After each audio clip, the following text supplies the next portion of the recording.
Ouais, vas-y.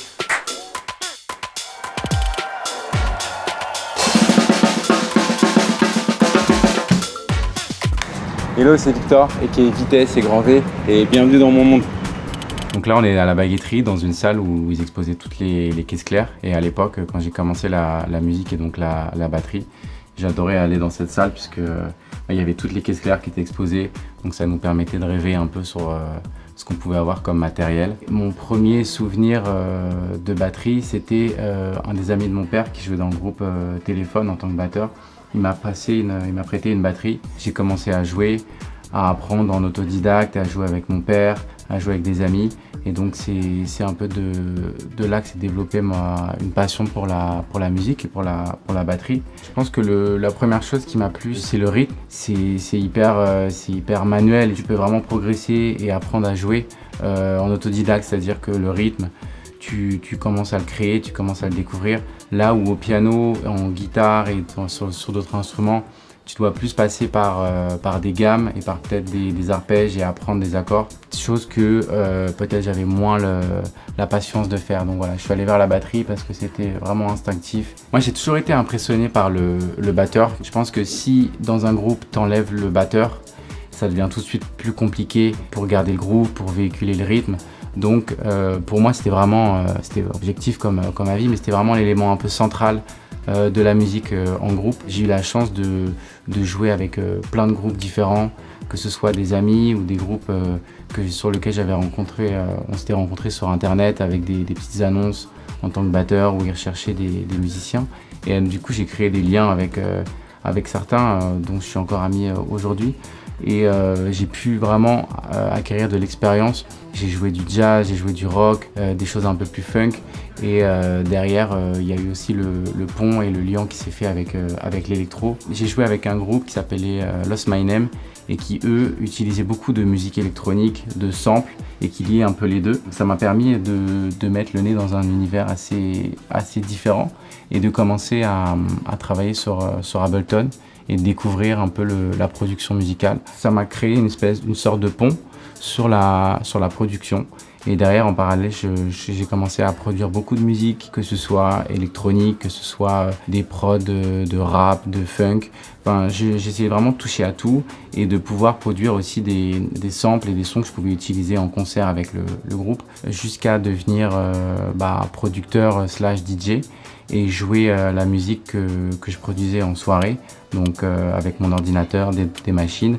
Et pas délaisser la batterie, mais la batterie est passée quand même dans un second temps et la musique électronique a de plus en plus pris le pas sur la musique acoustique. Mais dès que je peux, j'essaye de retrouver la batterie et les percussions un peu acoustiques dans mes lives ou dans des soirées que j'organise. Évidemment qu'il y a eu des galères et des moments de doute, mais il y a eu aussi des super moments et des moments qui m'ont fait progresser. Et donc jusqu'à aujourd'hui, c'est un peu ça qui a fait tout ce que je suis aujourd'hui dans la musique.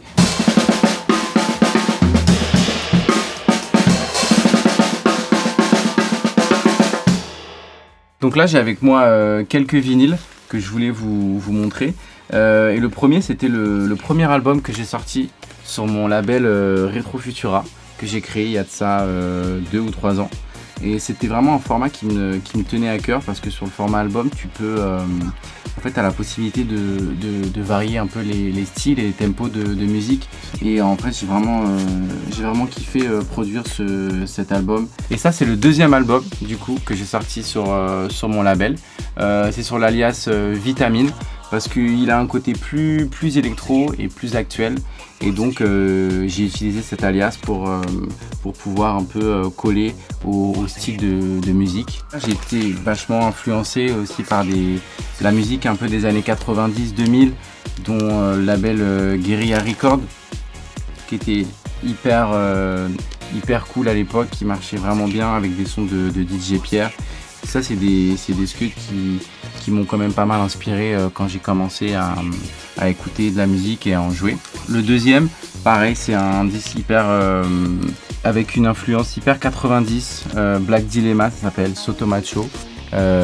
hyper sympa à jouer en club.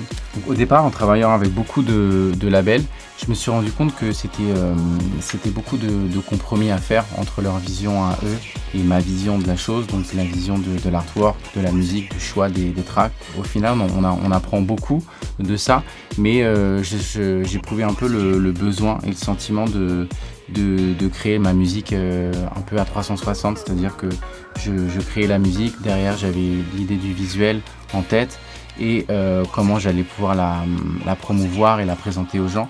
Donc le label Retrofutura que j'ai créé, c'était un peu un moyen de m'exprimer librement et d'être assez libre dans la création. Donc là je vais vous présenter une track qui s'appelle Phoenix, que j'ai produite il y a quelques semaines et qui va être release dans pas longtemps sur le label de mon agence Chivalry Agency. Cette track, je l'ai créée et je l'ai pensée en deux parties. Donc une partie beaucoup plus orientée minimal et tech house.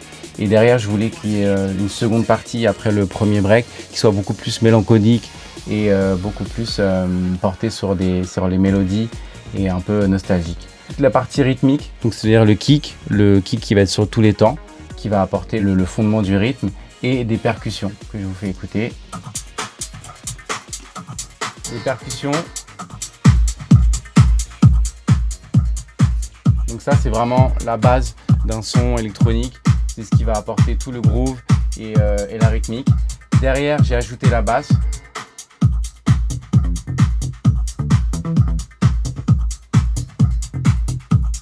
Donc ça c'est pour le côté assez deep et minimal du track. Il y a toute une série de samples, de voix et de piano.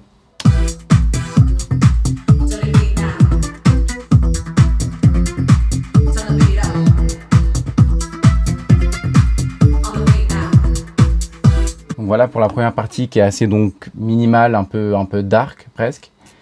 Jusqu'au moment où j'ai créé un break, donc tout va un peu se couper, les basses vont se couper, le kick va se couper, ça va un peu créer une espèce de respiration, et donc j'ai fait rentrer une ligne de piano hyper nostalgique et mélodique.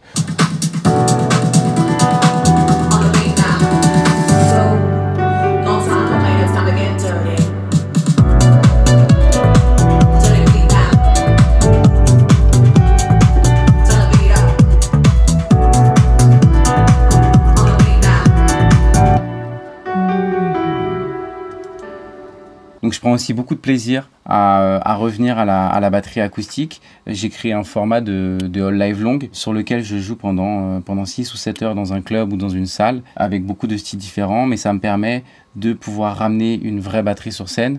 2 amis musiciens avec lesquels on peut faire des impros sur différents sons, et donc c'est un peu un mélange des deux univers que j'ai, donc l'électro avec un côté beaucoup plus électronique entre la house et la techno, et le côté musical avec une batterie, une basse et une guitare. Un des super souvenirs de cette tournée, c'était au Cabaret Sauvage, parce que les gens étaient hyper réceptifs. Donc évidemment il y a le côté électro, de la house à la techno, à la trance. Le public qui me connaît était vraiment habitué à ça, mais ils ont été hyper réceptifs quand j'ai ramené la batterie pour la première fois avec les instruments et les musiciens. Et ça m'a fait vraiment plaisir de voir qu'ils étaient réceptifs et ils prenaient du plaisir autant que moi et autant que nous sur scène.